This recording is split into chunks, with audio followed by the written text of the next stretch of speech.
60 Minutes correspondent John Dickerson is here with a look at what the impeachment inquiry means for the 2020 election. John, always good to have you here. Thank you, Gayle. Very interesting time for us because you've got, for the first time, a president who's running for re-election, who's also facing an impeachment inquiry. So is there a way that both sides can use this to their advantage? Oh, sure, and they're gonna. There's upsides and downsides. For the Democrats, it's a chance. The upside is to define the president, define what they think he did wrong in the specific instance and more broadly.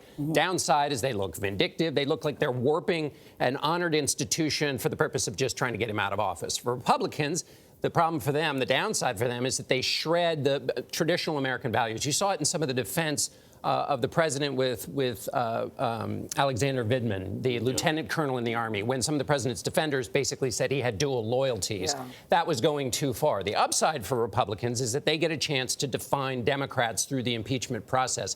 When you have an unpopular president, and this president is unpopular, what you often try to do is basically tear down the other party. And so it's an opportunity for Republicans not only to defend the president, but also to characterize the Democrats. This is more partisan than ever, John, which is what's really striking about this. I mean, you go back to Nixon, and I think it was all but 4 Republicans voted to move forward with impeachment. There were 31 Democrats with Clinton who voted to move to impeach.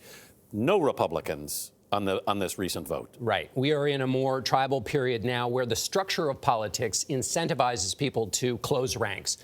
In Nixon's time, you had senators from parties whose voters voted for Nixon for president, but they were Democrats, and so those same voters had voted for them. So voters were switching parties. You had split-ticket voting. That's almost gone now. And so you have an instance in which you have voters who are much more tribally aligned, and the media landscape is different. So you have people going to their preferred media outlets seeking affirmation rather than information. One of President Trump's many responses to the impeachment threat has been, look, the economy's doing great. If you impeach me, it's going to crash. So how important is the economy to his reelection? First of all, that as a sitting president is a great argument, right? Because they can say something simply, and he can say, you may not like my methods and the way I behave, but hey, the economy is doing well. So he's got a good argument. That's traditionally been a good argument. But this is not a traditional president. And we see a gap between the way people think the economy is going and the way they think he is behaving as president.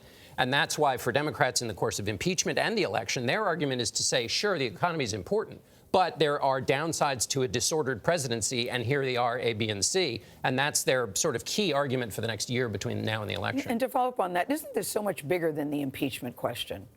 What is happening here? Yes. What happens when you have an impeachment going on while you have a re-election is it's a chance for the country to look at the presidency and say, how do we want a president to behave? Should they listen to experts, or should they go around and create their own foreign policy channel? How do they sort their priorities? Is the president paying attention to the most important thing in the world when he's talking to the Ukraine president?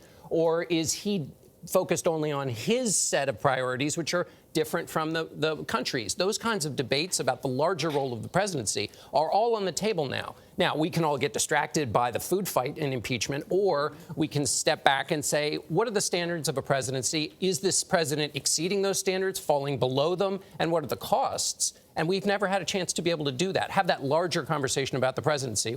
With the most significant point of debate between the Democratic frontrunners at this point seems to be over health care.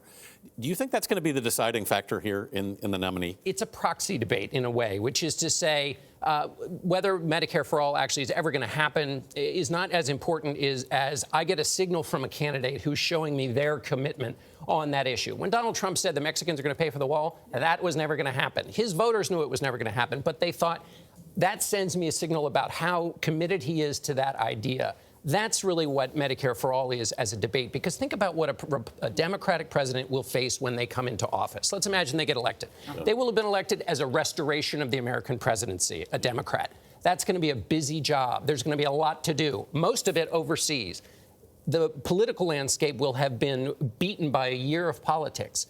Getting Medicare for All passed through the Senate, or doing it even through reconciliation or some, clever method, is going to be extremely difficult, because they're going to be so busy doing other things, and politics will be a much even coarser place than it is now. So the conversation they're having is really about a proxy for things, less about what actually is going to be able to happen with a Democratic president. One fears this is going to get coarser and more partisan before it gets less so. It's in everybody's interest to get it more coarse, and to keep their bases aligned. At the moment. John Dickerson, thank you very much.